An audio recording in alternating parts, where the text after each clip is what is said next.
প্রিয় মাধ্যমিক ছাত্রছাত্রীরা, তোমাদের ভূগোল বইয়ের প্রথম যে অধ্যায়টি রয়েছে, তোমাদের তো এবার দুটো অধ্যায় থেকেই কোশ্চেন থাকবে, ভারত অধ্যায়টা পুরোটা এবং প্রথম অধ্যায় যেটা রয়েছে বর্জিত প্রক্রিয়া এবং তার দ্বারা সৃষ্ট ভূমিরূপ।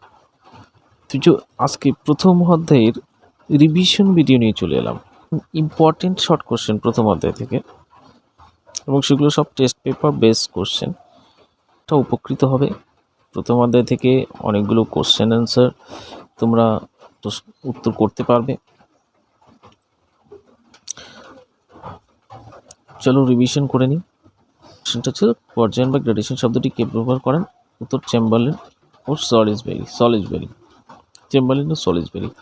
পরে নদীর উৎস থেকে মোহনা পর্যন্ত কটি প্রক্রিয়ায় ভূমিরূপ পরিবর্তন ঘটায় ও কী কী? নদীর উৎস থেকে মোহনা পর্যন্ত 3টি প্রক্রিয়ায় ভূমিরূপের পরিবর্তন করে, যেমন ক্ষয়, বহন, সঞ্চয়। ঠিক আছে, নদীর উচ্চগতিতে ক্ষয় কাজ বেশি করে, আর উচ্চগতি এবং মধ্যগতিতে বহন কাজটা করে আসে, আর নিম্নগতিতে সঞ্চয় কাজ করে। আর সব থেকে বেশি ক্ষয় কাজ কোথায় করে? উচ্চগতিতে করে, কেন? পার্বত্য প্রবাহ, নদীর জলের স্রোত বেশি থাকে, ঢাল খাড়া থাকে, তাই। পরের কোশ্চেন, যে নদীতে উচ্চগতি, মধ্যগতি, নিম্নগতি 3টি গতিই লক্ষ্য করা যায় তাকে কি বলা হয়? তাকে আদর্শ নদী বলা হয়। এখানে প্রশ্নটা না গড়িয়ে দিতে পারে তোমাদের কোশ্চেন দেখবে এদিক সেদিক করে আছে, কিন্তু দেখে বুঝতে হবে এটা হচ্ছে গিয়ে মাল্টিপল চয়েস টাইপে এইভাবে আসতে পারে। এবার আদর্শ নদী কাকে বলে সেটা ঘুরিয়ে দিতে পারে। তো তোমরা প্রশ্নে যেটা উল্লেখ আছে যে নদীতে উচ্চগতি, মধ্যগতি, নিম্নগতি 3টি গতি দেখা যায় তাকে বলা হয় আদর্শ গতি। ব্যাস হয়ে গেল। পরের কোশ্চেন, যে পৃথিবীর গভীরতম গিরিখাতের নাম। তো পৃথিবীর গভীরতম গিরিখাত হচ্ছে দক্ষিণ আমেরিকার কলকা নদীর গিরিখাত। ঠিক আছে, এরপরে পৃথিবীর সর্বাধিক বিস্তৃত জলপ্রপাতের নাম। পৃথিবীর সর্বাধিক বিস্তৃত জলপ্রপাত হচ্ছে ব্রাজিল আর্জেন্টিনা সীমান্তে ইগুয়াজু জলপ্রপাত যে রয়েছে সেটা হচ্ছে সর্বাধিক বিস্তৃত জলপ্রপাত। এরপরে প্রশ্ন, এশিয়া তথা ভারতের বৃহত্তম নদীদ্বীপের নাম। এশিয়া তথা ভারতের বৃহত্তম নদীদ্বীপ আমাদের ভারতেরই আসামে অবস্থিত, সেটা হচ্ছে আসামের ব্রহ্মপুত্র নদের মাজুলি দ্বীপ। ঠিক আছে, মাজুলি দ্বীপ। এরপরে প্রশ্ন, পৃথিবীর বৃহত্তম নদীদ্বীপের নাম। তো পৃথিবীর বৃহত্তম নদীদ্বীপের নাম, এবারে কথাটা দেখো, এশিয়া তথা ভারতের নদীদ্বীপ হচ্ছে মাজুলি। এবার পৃথিবীর বৃহত্তম নদীদ্বীপ কোনটা? তো আমাজনের মোহনায় ইলহা দ্য মারাজো, এটা হচ্ছে পৃথিবীর বৃহত্তম নদীদ্বীপ। এরপরে গ্রেট গ্রিন ওয়াল কোন মহাদেশে নির্মিত হয়েছে? দ্য গ্রেট গ্রিন ওয়াল নির্মিত হয়েছে আফ্রিকা মহাদেশে। কেরালার মালাবার উপকূলের বালিয়াড়িকে স্থানীয় ভাষায় কী বলে? কেরালার মালাবার উপকূলের বালিয়াড়িকে স্থানীয় ভাষায় বলে টেরিস। এরপরের প্রশ্ন, কোন মহাদেশে ভূমিরূপ পরিবর্তনে নদীর ভূমিকা লক্ষ্য করা যায় না? তো ভূমিরূপ পরিবর্তনে নদীর ভূমিকা লক্ষ্য করা যায় না, সেটা হচ্ছে আন্টার্কটিকায়। ঠিক আছে, আন্টার্কটিকা তো বরফাবৃত একটি মহাদেশ না। পরের প্রশ্ন, পশ্চিমবঙ্গের কোন জেলায় ক্ষয়সীমা রয়েছে? তো পশ্চিমবঙ্গের কোন জেলায় ক্ষয়সীমা রয়েছে? পূর্ব মেদিনীপুর জেলায়। পরের প্রশ্ন, দুটি শিব বালিয়াড়ির মধ্যবর্তী করিডোরকে সাহারা মরুভূমিতে কি বলা হয়? তো দুটি শিব বালিয়াড়ির মধ্যবর্তী করিডোরকে সাহারা মরুভূমিতে ঘাসি বলা হয়। পরের প্রশ্ন, গোলাকৃতি ইনসেলবার্সকে কি বলে? গোলাকৃতি ইনসেলবার্সকে বোর্নহার্ড বলে। মরুভূমি অঞ্চলে সৃষ্ট লবণাক্ত হ্রদকে কি বলে? মরুভূমি অঞ্চলে সৃষ্ট লবণাক্ত হ্রদকে বলে প্লায়া। পরে প্লাবনভূমি বদ্বীপ কোন প্রক্রিয়ার দ্বারা সৃষ্টি হয়? প্লাবনভূমির বদ্বীপ কোন প্রক্রিয়া দ্বারা সৃষ্টি হয়? এগুলো হয় আরোহণ প্রক্রিয়া দ্বারা। আরোহণ প্রক্রিয়াটা কি আসলে? আরোহণ প্রক্রিয়াটা হচ্ছে কোনো জায়গা থেকে ক্ষয়কৃত ধূলিবালি কাদা যাই হোক না কেন, সেগুলো যদি কোনো জায়গায় সঞ্চিত হয়, কোনো একটা নিচু জায়গায় সঞ্চিত হয়ে সে জায়গাতে উচ্চতা বৃদ্ধি করে, যেটাকে আরোহণ প্রক্রিয়া বলে। এই প্রক্রিয়া নদীবাহিত শিলাখণ্ডের দ্বারা নদীখাতের ক্ষয়কে কি বলে? এবার দেখো, নদীবাহিত শিলাখণ্ড, নদীর জলের মধ্যে বড় বড় পার্বত্য প্রবাহে নদীর জলের মধ্যে বড় বড় পাথর বয়ে নিয়ে আসে, সেগুলো দিয়ে যখন নদী খাতগুলোকে ক্ষয় হয়, বহন যখন করতে থাকে বড় বড় পাথরগুলোকে, তো পাথরগুলো চলতে চলতে তো নদীর গভীরে তো ক্ষয় করবে না। তো এই যে ক্ষয়টা, তাদের আঘাতে ক্ষয় হবে, পাথরটির আঘাতে নিচের দিকে না ক্ষয় হবে, তো এই ক্ষয়টাকে অবঘর্ষ ক্ষয় বলে। পরে বদ্বীপ সমভূমি কোথায় সৃষ্টি হয়ে থাকে? তো বদ্বীপ সমভূমি সৃষ্টি হয়ে থাকে মোহনায়। বদ্বীপ সমভূমি মোহনায় সৃষ্টি হয়, ঠিক আছে। বদ্বীপ সমভূমি কোথায় সৃষ্টি হয়? সরি, একটু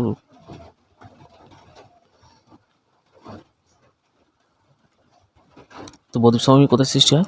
বদ্বীপ সমভূমি সৃষ্টি হয় মোহনায়। বদ্বীপ সমভূমি সৃষ্টি হয় মোহনায়। এরপরে প্রশ্ন, সমুদ্র উপকূল সংলগ্ন আংশিক জলপূর্ণ গিরিখাতকে কি বলা হয়? সমুদ্রের উপকূলের কাছাকাছি আর কি আংশিক জলপূর্ণ যে গিরিখাত রয়েছে সেটাকে বলা হয় ফিয়র্ড, ঠিক আছে, ফিয়র্ড বলা হয়। এরপরে প্রশ্ন, পর্বতের গায়ে যে সীমারেখার উপর সারা বছর বরফ জমে থাকে, ঠিক আছে, পর্বতের গায়ে দেখবে একটি সীমারেখা, আমি যদি এখানে আঁকি, তো মোটামুটি একটা সীমারেখার উপরে সারা বছর বরফ জমে থাকে, আর তার নিচের থেকে নিচের দিকে আসলে সেটা হচ্ছে বরফটা গলে যায়, ঠিক আছে। তো এই যে সীমারেখাটা এটাকে বলা হয় হিমরেখা। এটাকে কি বলা হয়? হিমরেখা। পর্বতের গায়ে যে সীমারেখার উপরে সারা বছর বরফ জমে থাকে সেটাকে বলা হয় হিমরেখা। এরপরের প্রশ্ন, প্রবহমান বায়ুর গতিপথের সঙ্গে সমান্তরালভাবে গড়ে ওঠা বালিয়াড়িকে কি বলে? তো প্রবহমান বায়ুর গতিপথে সমান্তরালভাবে গড়ে ওঠা, যেদিকে বায়ু প্রবাহিত হয় সেদিকে যদি সমান্তরালভাবে বালিয়াড়ি গড়ে ওঠে, ঠিক আছে, তো সেটাকে কি বলা হয়? এটাকে বলা হয় অনুদৈর্ঘ্য বালিয়াড়ি। এটাকে বলা হয় অনুদৈর্ঘ্য বালিয়াড়ি। এদিক থেকে নুড়ি বালি কাদা, এদিক থেকে নুড়ি বালি, এদিক টুকটাক যা আছে এগুলো বাহন করে নিয়ে গিয়ে এদিকে যখন সঞ্চিত করবে তখন অনুদৈর্ঘ্য বালিয়াড়ির সৃষ্টি হবে। পরের কোশ্চেন, বর্জিত প্রক্রিয়াকে কটি ভাগে ভাগ করা যায়? তো বর্জিত প্রক্রিয়াকে দুটি ভাগে ভাগ করা যায়, একটা হচ্ছে অবরোহণ আর একটা হচ্ছে আরোহণ। একটা হচ্ছে অবরোহণ আর একটা হচ্ছে আরোহণ। অবরোহণ আরোহণ বিষয়ে প্রশ্ন আছে, আমি নিচে আলোচনা করব। হিমবাহের ক্ষয়কার্যের ফলে প্রস্থ গ্রাফ রেখায় সৃষ্ট হওয়া ত্রিকোণাকার ভূমিকে কি বলা হয়? তো এই ত্রিকোণাকার ভূমিকে তো প্রান্ত গ্রাফ রেখা, এটির প্রস্থ হয়ে গেছে, ঠিক আছে। হিমবাহের ক্ষয়কার্যের ফলে সৃষ্ট প্রান্ত গ্রাফ রেখার সৃষ্টি হওয়া ত্রিকোণাকার ভূমিকে বলা হয় পলল বেজনী। পলল বেজনী কীরকম দেখতে হয়? অনেকটা পাখির পায়ের মতো, ঠিক আছে, পলল বেজনী মোটামুটি এরকম। এদিক থেকে যদি নদী বেরিয়ে আসে তো মোটামুটি এই জায়গাটা একটা ত্রিকোণাকার একটা বদ্বীপের মতো সৃষ্টি হয়, এটাকে পলল বেজনী বলে, ঠিক আছে, ঠিক আছে, পাখির পায়ের মতো। পরের প্রশ্ন, প্রাকৃতিক ও রাসায়নিক প্রক্রিয়ার মাধ্যমে ভূমিরূপের যে পরিবর্তন সাধিত হয়, তো প্রাকৃতিক ও রাসায়নিক প্রক্রিয়ার মাধ্যমে ভূমিরূপের পরিবর্তনকে বলা হয় ভূমিরূপ গঠনকারী প্রক্রিয়া। কেননা প্রাকৃতিক রাসায়নিক প্রক্রিয়ার মাধ্যমে যখন ভূমিরূপের পরিবর্তন হবে তো পরিবর্তন কি, কোথাও নিচু জায়গা উঁচু হয়ে যাবে, কোথাও উঁচু জায়গা নিচু হবে, তো ভূমিরূপের পরিবর্তন হবে, তো ভূমিরূপ গঠনকারী প্রক্রিয়া। পরে কোন প্রক্রিয়ার মাধ্যমে ভূমিরূপের উচ্চতা বৃদ্ধি পেয়ে থাকে? তো ওই যে বললাম কোন প্রক্রিয়ার মাধ্যমে ভূমিরূপের উচ্চতা বৃদ্ধি পেয়ে থাকে, তো ধরে নাও একটা নিচু জায়গা, এখান থেকে একটু উঁচু জায়গা, সেখান থেকে একটু নিচু জায়গা, এদিকে যদি বায়ু কার্য করে তো এখান থেকে এইটা ক্ষয় হয়ে এই জায়গাটা না ভরাট হয়ে যায় সঞ্চিত হয়ে। তো আরোহণ প্রক্রিয়াটা কি, কোনো জায়গা থেকে যখন নদী বায়ুমবাহের ক্ষয়কার্যের ফলে কোনো পলি বালি শিলা যে কোনো কিছু কোনো নিচু জায়গায় সঞ্চিত হয়ে সেই জায়গাটি উঁচু হয়ে যায়, তাই না? তো কি বলছে যে কোন প্রক্রিয়ার মাধ্যমে ভূমিরূপের উচ্চতা বৃদ্ধি পায়, তাই সেটা হচ্ছে আরোহণ প্রক্রিয়ার মাধ্যমে ভূমিরূপের উচ্চতা বৃদ্ধি পায়। পরের কোশ্চেন, পর্বতের ঢাল বরাবর মাধ্যাকর্ষণ শক্তির দ্বারা শিলাস্তর নিচে নেমে এলে, তো মাধ্যাকর্ষণ শক্তি কি? মাধ্যাকর্ষণ শক্তিটা তোমরা জানো কোনো কিছু উপরের দিকে যায় না। দেখো পর্বতের ঢাল বরাবর মাধ্যাকর্ষণ শক্তির দ্বারা শিলাস্তর নিচে নেমে আসে। শিলাস্তর পর্বতের উপরে যদি কোনো শিলার খণ্ড ফেটে যায়, ভেঙে যায়, তাহলে সেটা তো নিচের দিকেই নেমে আসে না, তো সেটা মাধ্যাকর্ষণ শক্তির ফলে নিচের দিকে নেমে আসে। তো এটাকে কী বলা হয়? অ্যাকচুয়ালি এটাকে পুঞ্জিত ক্ষয় বলা হয়। কী বলা হয়? পুঞ্জিত ক্ষয় বলা হয়। পরের কোশ্চেন, যে বহির্জাত শক্তি দ্বারা ভূমিরূপের পরিবর্তন ঘটে তাকে কি বলে? যে বহির্জাত শক্তি দ্বারা ভূমিরূপের পরিবর্তন, যেমন বহির্জাত শক্তি সূর্য, হিমবাহ, নদী প্রবাহ, হিমবাহ, বায়ু, এগুলো সব বহির্জাত শক্তি। বহির্জাত কার্যের দ্বারা আমাদের পৃথিবী পৃষ্ঠের ভূমিরূপের বিভিন্ন পরিবর্তন হয়। নদীর কার্যের ফলে বিভিন্ন ধরনের ভূমির সৃষ্টি হয়, ভূমিরূপের সৃষ্টি হয়, হিমবাহের ক্ষেত্রে বলো আর বায়ুর ক্ষেত্রে বলো, সবার ক্ষেত্রে তাই। তো বহির্জাত শক্তি, এগুলো হচ্ছে বহির্জাত শক্তি, পৃথিবীর উপরিভাগের শক্তি এটা। এটা যদি পৃথিবী হয়, পৃথিবীর আকৃতি পুরোপুরি তো গোল না, এই জন্য আমি এরকম করে দিলাম। তো উপরিভাগে যে সমস্ত পাহাড়, পর্বত, জল, নদী, বায়ুপ্রবাহ, এগুলোর দ্বারা যে ভূমিরূপের পরিবর্তন হয়, তো সেগুলোকে বলা হয়, ওটাকে বলা হয় বহির্জাত প্রক্রিয়া। কারণ বহির্জাত শক্তির দ্বারা সৃষ্ট যে প্রক্রিয়া, সেগুলো বহির্জাত প্রক্রিয়া। যেমন পৃথিবীর ভূ অভ্যন্তরে যে অগ্নুৎপাত হয়, সেটা হচ্ছে অন্তর্জাত প্রক্রিয়া। চলো পরের কোশ্চেন। অবরোহণ প্রক্রিয়াকে কটি ভাগে ভাগ করা যায়? তো অবরোহণ প্রক্রিয়াকে কটি ভাগে ভাগ করা যায়? অবরোহণ প্রক্রিয়াটি কি হচ্ছে গিয়ে কোনো উঁচু জায়গা নিচু হয়ে যাওয়া। আরোহণ প্রক্রিয়া যেমন নিচু জায়গা উঁচু হয়ে যায়, অবরোহণ প্রক্রিয়া উঁচু জায়গা নিচু হয়ে যায়। কেন? সেটা ক্ষয় হয়ে উঁচু জায়গাটা নিচু হয়ে যায়, এটা ক্ষয়, ঠিক আছে। সে পুঞ্জিত ক্ষয়, আবহ বিকার, পুঞ্জিত ক্ষয়, ক্ষয়ীভবন, এগুলোর মধ্যে দিয়ে কোনো উঁচু স্থান বা উঁচু জায়গা বা উঁচু কোনো শিলা নিচু হয়ে যায়। পরের প্রশ্ন, আবহাওয়ার বিভিন্ন উপাদান দ্বারা শিলা চূর্ণ বিচ্ছিন্ন বা বিয়োজন হলে তাকে কি বলা হয়? তাকে বলা হয় আবহবিকার। পরের প্রশ্ন, কোন প্রক্রিয়ার মাধ্যমে ভূমিরূপের উচ্চতা হ্রাস পেয়ে থাকে? তো অবরোহণ প্রক্রিয়ার মাধ্যমে ভূমিরূপের উচ্চতা হ্রাস পেয়ে থাকে।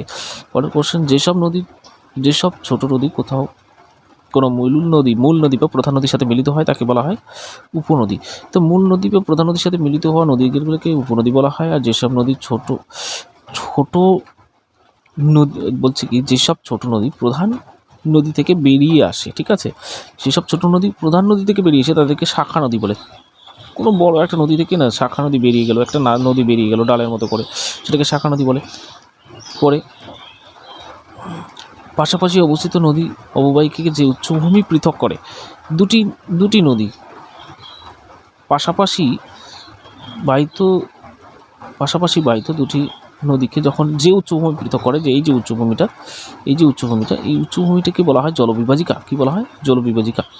এরপরের প্রশ্ন, সমপ্রায় ভূমিতে কঠিন শিলা দ্বারা গঠিত অবশিষ্ট পাহাড়গুলিকে, কঠিন শিলা দ্বারা গঠিত অবশিষ্ট যে পাহাড়গুলি থাকে, সমপ্রায় ভূমি, প্রায় সমভূমি, প্রায় সমান একটা ভূমি, তো কঠিন শিলা দ্বারা গঠিত উঁচু উঁচু পাহাড়গুলোকে বলা হয়, মানে এগুলো আর ক্ষয় হচ্ছে না, এগুলো কঠিন শিলাকে মোনাডান বলা হয়। পরের প্রশ্ন, কার্য অনুসারে নদী প্রবাহকে কটি ভাগে ভাগ করা যায়? কার্য অনুসারে নদী প্রবাহকে কটি ভাগে ভাগ করা যায়?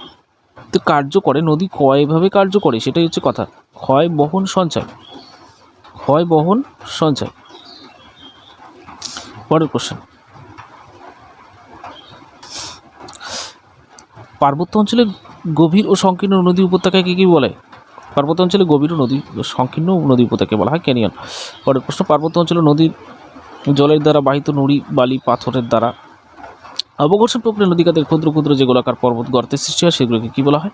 মন্থকূপ বলা হয়, মন্থকূপ। পরের প্রশ্ন, একই নদীতে অবস্থানরত ক্ষুদ্র ক্ষুদ্র জলপ্রপাতকে কী বলা হয়? কাসকেড। পরের প্রশ্ন, উঁচু পার্বত্য অঞ্চলে যে সীমারেখার ঊর্ধ্বে তুষার জমে থাকে, তাকে বলা হয় হিমরেখা। এর আগে কোশ্চেনটা বলা হয়েছিল, কিন্তু কোশ্চেনটার গঠনটা কিন্তু চেঞ্জ হয়েছে, কোশ্চেন বিভিন্নভাবে সাজিয়ে দিতে পারে। পরের কোশ্চেন, কোনো নদীর জল দ্বিগুণ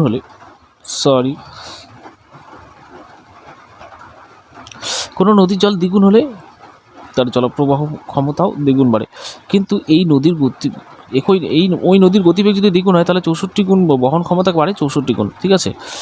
কোনো নদীর জল যদি দ্বিগুণ হয়, তাহলে বহন ক্ষমতা দ্বিগুণ বাড়ে। কিন্তু নদীর গতিবেগ যদি দ্বিগুণ হয়, তাহলে তার বহন ক্ষমতা কিন্তু 64 গুণ বেড়ে যায়। তাতে একে বলা হয় নদীর ষষ্ঠ ঘাতের সূত্র। পরের প্রশ্ন, বন্যার ফলে নদীর উভয় তীরে সূক্ষ্ম সূক্ষ্ম নুড়ি, বালি, পলি, কাদা প্রভৃতি জমা হয়ে কি ভূমির সৃষ্টি হয়? সেই ভূমিটা হচ্ছে প্লাবন ভূমি। মানে কি, নদী যখন প্লাবিত হয়, বন্যা হয়, তারপর নদী চরে পলি, বালি, নুড়ি, কাদা জমা হয়ে যে ভূমির সৃষ্টি হয়, সেটা হচ্ছে গিয়ে প্লাবন ভূমি। পরের প্রশ্ন, নদীর উপকূলবর্তী অঞ্চলে বন্যার ফলে নুড়ি, বালি, কাদা, পলি প্রভৃতি ধীরে ধীরে সঞ্চিত হয়ে যে বাঁধের সৃষ্টি করে। নদীর উপকূল অঞ্চলে, এটা নদী তো, তার উপকূল অঞ্চলে নুড়ি, বালি, কাদা সঞ্চিত হতে উঁচু হয়ে যায়, তো যে একটু বাঁধের মতো সৃষ্টি করে, তো এইটাকে বলা হয় স্বাভাবিক বাঁধ। পরের প্রশ্ন, নদীর মোহনায় জলের স্রোত কম হয়, কেননা নদী তো মোহনা তো নিম্ন গতিতে করে না, নদী যেখানে গিয়ে মেশে সেটাকে বলা হয়, নদী যেখানে গিয়ে মেশে, সমুদ্রে মেশে, তাই তো, সেটাকে মোহনা বলা হয়। তো নদী তো নিম্ন গতিতে সমুদ্রে গিয়ে মেশে, তাই তো, তো সেখানে নদীর স্রোতের বেগ কম হয়, তো সেখানে ওই জন্য নুড়ি বালি কাদা পলি প্রভৃতি সঞ্চিত হয়। তো সঞ্চিত হয়ে যদি ত্রিকোণাকার কোনো দ্বীপের সৃষ্টি করে সেটাকে বলা হয় বদ্বীপ। ঠিক আছে, তো বদ্বীপ কাকে বলে আসতে পারে সেটাকে এইভাবে আমরা গড়িয়ে দেবে যে নদীর মোহনায় জলের স্রোত কম হওয়ায় নদীবাহিত নুড়ি বালি কাদা প্রভৃতি ওই অঞ্চলে সঞ্চিত হয়ে ত্রিকোণাকার যে ভূমির সৃষ্টি করে বা দ্বীপের সৃষ্টি করে তাকে বলা হয় বদ্বীপ। পরের কোশ্চেন, তো সমুদ্র জলে বিশালাকৃতি ভাসমান বরফের স্তূপকে কী বলা হয়? তো হিমশৈল। তো আমাদের কোশ্চেনটা এভাবে আসে যে হিমশৈল কী, তখন তোমরা উপরের এই লাইনটি তুলে দেবে যে সমুদ্র জলে বিশালাকৃতি ভাসমান বরফের স্তূপকে হিমশৈল বলা হয়। পরের প্রশ্ন, হিমবাহ উপত্যকা ও হিমবাহের ঘর্ষণে যে ক্ষয় সাধিত হয় তাকে বলা হয় অবঘর্ষ ক্ষয়। অবঘর্ষ ক্ষয়। পরের প্রশ্ন, পাশাপাশি অবস্থিত দুটি কড়ির বা সার্কের মাঝখানে খাড়া অংশটিকে কী বলা হয়? তাকে বলা হয় হিমশিরা বা অ্যারেট। ঠিক আছে, নদীর মোহনা খুব প্রশস্ত হলে তাকে কী বলা হয়? খাড়ি বলা হয়। নদীর মোহনা, একটা নদী সমুদ্রে এসে মিশছে, ঠিক আছে, এখানে যদি এই মোহনাটা যদি খুব প্রশস্ত হয় যদি প্রশস্ত হয় তাহলে এই যে এটাকে খাড়ি বলা হয়, এটাকে কী বলা হয়? খাড়ি বলা হয়। পরের প্রশ্ন, বিভিন্ন প্রকার প্রাকৃতিক শক্তি দ্বারা পর্বত মালভূমি পাহাড় প্রভৃতি ক্ষয় পেয়ে সমভূমিতে পরিণত হলে তাকে বলা হয় সমপ্রায় ভূমি। দেখো, বিভিন্ন প্রকার প্রাকৃতিক শক্তি দ্বারা যদি উঁচু কোনো জায়গা সে পর্বত মালভূমি পাহাড় যে কোনো কিছু হতে পারে, যেটা যদি ক্ষয়প্রাপ্ত হয়ে সমভূমিতে পরিণত হয় তাহলে সেটা সমপ্রায় ভূমি বলে। পরের প্রশ্ন, উঁচু পার্বত্য অঞ্চল থেকে হিমবাহ প্রবাহিত হওয়ার সাথে সাথে নুড়ি বালি পাথর শিলাচূর্ণ প্রভৃতি স্তূপাকারে জমা হয়ে যে ভূমিরূপের গঠন করে সেটাকে বলা হয় গ্রাবরেখা। ভালো করে দেখে নেবে গ্রাবরেখা কাকে বলে, উল্টো করে আসতে পারে। ঠিক আছে, পরে ক্ষয়কার্যের ফলে পর্বতের গায়ে যখন বিভিন্ন দিক থেকে 3-4টি সার্কের সৃষ্টি হয়, বিভিন্ন দিক থেকে 3-4টি সার্কের সৃষ্টি হয়, তো তার মাঝখানে না একটা উঁচু জায়গা থেকে যায় খাড়া, তো সেই খাড়া চূড়াটাকে বলা হয় পিরামিড চূড়া। পরের প্রশ্ন, পর্বতের খাড়া ঢাল বেয়ে হিমবাহ যখন নিচের দিকে নেমে আসে তখন তাকে পর্বত গাত্রে ফাটলের সৃষ্টি হয়, ফাটল তাকে বলা হয় বার্কসুন্ড। পর্বতের গায়ে, হ্যাঁ, এখন হিমবাহ যদি থাকে, হিম থেকে থাকে, তো এখানে মাঝখানে কোথাও যদি ফাটলের সৃষ্টি হয় সেটাকে বলা হয় বার্কসুন্ড। তো তোমাদেরকে সব ছবি দেখাতে পারছি না, কারণ হচ্ছে এটা কুইক রিভিশন করতে হচ্ছে, আর ডিটেলস বড় কোশ্চেনের ব্যাপারে আমি তখন তোমাদের ছবি সমস্ত কিছু দেখিয়ে দেবো। পরের প্রশ্ন, পর্বতের পাদদেশে নুড়ি বালি প্রস্তরখণ্ড প্রভৃতি সঞ্চিত হয়ে উল্টানো চামচের মতো যে আকৃতির সৃষ্টি, কোন ভূমিরূপ সৃষ্টি হয় সেটাকে বলা হয় ড্রামলিন। ঠিক আছে, তো ভালো লাগলে অবশ্যই ভিডিওটিকে লাইক দিয়ে দাও এবং বন্ধু বান্ধবদের মধ্যে শেয়ার করে দাও, আর চ্যানেলটির কথা সবাইকে জানিয়ে দাও যাতে আমাদের সাথে থাকে। এর ফলে তোমাদের এ থেকে আরও ভালো ভালো এবং বট কোশ্চেনের সিরিজের ভিডিও নিয়ে আসবো।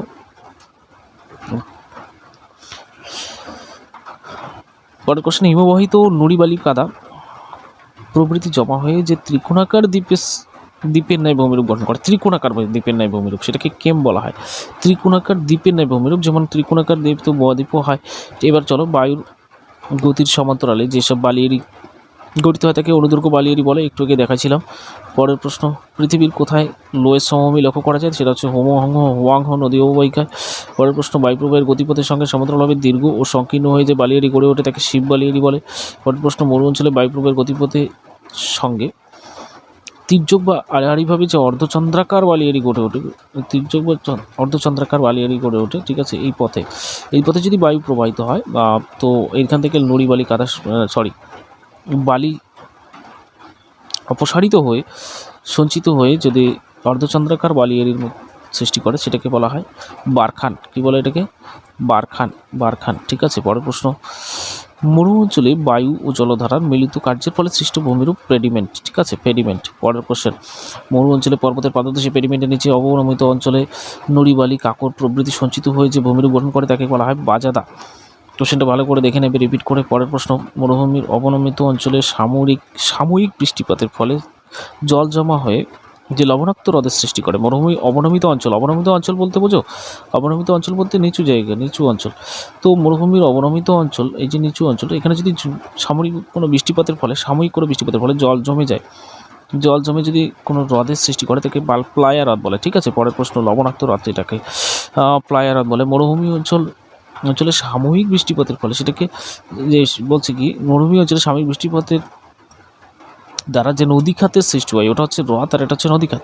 তো মরুভূমি অঞ্চলে সাময়িক বৃষ্টিপাতের ফলে সে হ্রদের সৃষ্টি হয় লবণাক্ত হ্রদ, সেটা প্লায়া, আর যে নদী খাতের সৃষ্টি হয় সেটাকে বলা হয় ওয়াদি। অর্থাৎ এটাকে আরও অন্যভাবে বলা যায়, মরুভূমি অঞ্চলে শুষ্ক নদী খাতকে ওয়াদি বলা হয়। তোমরা পড়েছো হয়তো।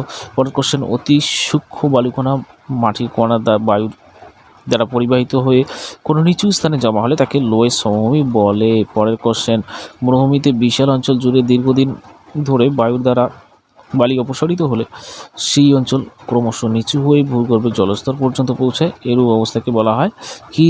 মরুদ্যান। মরুদ্যান বলা হয়। ঠিক আছে। পরের কোশ্চেন, পার্বত্য অঞ্চলে হিমবাহ উপত্যকা ও নদী উপত্যকার আকৃতি কীরূপ হয়? তো পার্বত্য অঞ্চলে হিমবাহের আকৃতি ইউ আকৃতি হয়, হিমবাহ উপত্যকা ইউ আকৃতির হয়, আর নদী উপত্যকা আই ও ভি আকৃতির হয়। ঠিক আছে। পার্বত্য অঞ্চলে হিমবাহ উপত্যকা ইউ আকৃতির হয়, ভালো করে পড়ে নেবে, আসে কিন্তু। নদীর কোন প্রবাহে জলপ্রপাত সৃষ্টি হয়? নদীর পার্বত্য প্রবাহে, অর্থাৎ উচ্চ গতিতে। উচ্চ গতিতে। ঠিক আছে। পার্বত্য প্রবাহে বা উচ্চ গতিতে কী হয়? জলপ্রপাতের সৃষ্টি হয়। পরের প্রশ্ন, গঙ্গা নদীর পার্বত্য প্রবাহ কত দূর পর্যন্ত বিস্তৃত? গঙ্গা নদীর পার্বত্য প্রবাহ কত দূর পর্যন্ত বিস্তৃত? গঙ্গোত্রী হিমবাহের গোমুখ গুহা থেকে সৃষ্টি হয়েছে, তারপরে হরিদ্বার পর্যন্ত। এটা হচ্ছে গিয়ে পার্বত্য প্রবাহ, অর্থাৎ ম্যাপটা হলে দেখিয়ে দিতাম। পরের প্রশ্ন, নদীর গতিপথে কোন অংশে সঞ্চয় কার্য বেশি হয়? তো সঞ্চয় কার্য কোথায় বেশি হবে? যেখানে স্রোতের বেগ কম হবে। তো স্রোতের বেগ কম হলে সঞ্চয় কার্য বেশি হয়, সে হচ্ছে নিম্ন গতিতে। পরের প্রশ্ন, কোন অঞ্চলে বালিয়াড়ি লক্ষ্য করা যায়? তো কোন অঞ্চলে বালি লক্ষ্য করা যায়? বালিয়াড়ি লক্ষ্য করা যাবে কোথায়? যেখানে বালি আছে, জল নেই, কম আছে। তো সেটা হচ্ছে শুষ্ক মরু অঞ্চলে এবং শুষ্ক অঞ্চলে, সমুদ্র উপকূলবর্তী অঞ্চলে। পরের প্রশ্ন, বায়ু কয়টি পদ্ধতিতে কাজ করে থাকে? তো বায়ু 3টি পদ্ধতিতে কাজ করে থাকে, যেমন ক্ষয় সাধন, অপসারণ, অধঃক্ষেপণ। পরের প্রশ্ন, সঞ্চয় কার্য হয়ে থাকে নদীর কোন গতিতে? সঞ্চয় কার্য নদীর নিম্ন গতিতে হয়ে থাকে। কোশ্চেনটা একই, কিন্তু একটুখানি স্ট্রাকচার চেঞ্জ করে দেওয়া। পার্বত্য অঞ্চলে নদীর প্রধান কাজ কি? তো পার্বত্য অঞ্চলে নদীর প্রধান কাজ হচ্ছে ক্ষয়। পার্বত্য অঞ্চলে নদীর প্রধান কাজ ক্ষয়, তারপরে তো বহন করে নিয়ে আসে আর নিম্ন গতিতে গিয়ে সঞ্চিত হয়। পরের প্রশ্ন, নদীতে প্রতি সেকেন্ডে যত ফুট জল প্রবাহিত হয় তাকে কী বলা হয়? তো সেটাকে কিউসেক বলা হয়। কিউসেক হচ্ছে একটি একক। পরের প্রশ্ন, নদীতে প্রতি সেকেন্ডে যত ঘনমিটার জল প্রবাহিত তাকে বলা হয় কিউমেক। তো কিউসেক আর কিউমেক আগের ভিডিও, তোমাদের বর্জিত প্রক্রিয়ার আগের ভিডিও একটা দেওয়া রয়েছে, সেখানে দেখবে ভালো করে দেওয়া রয়েছে, একটু ওইটা ভিডিওটা দেখে নেবে, তাহলে বুঝতে পারবে। পৃথিবীর বৃহত্তম বদ্বীপের নাম কি? গঙ্গা ব্রহ্মপুত্র বদ্বীপ হচ্ছে পৃথিবীর বৃহত্তম বদ্বীপ। এই ছিল আজকে তোমাদের বর্জিত প্রক্রিয়ার ফুল একদম পুরো অধ্যায় থেকে একটি রিভিশন ভিডিও, এবং ভালো লাগলে অবশ্যই লাইক দিয়ে দাও। আর যারা এখনও সাবস্ক্রাইব করোনি অবশ্যই সাবস্ক্রাইব করে রাখো, আমাদেরকে সাপোর্ট করো। দেখো এর থেকে আরও ভালো ভালো ভিডিও নিয়ে আসবো, ভালো করে বোঝানোর চেষ্টা করব। আছে তো বোঝানোর কিছু, অনেক কিছুই তো আছে, কিন্তু তোমাদের সাপোর্ট পাওয়া যায় না, এটাই হচ্ছে সমস্যা। তবে ধন্যবাদ সবাইকে ভিডিওটি দেখার জন্য, সাথে থাকো।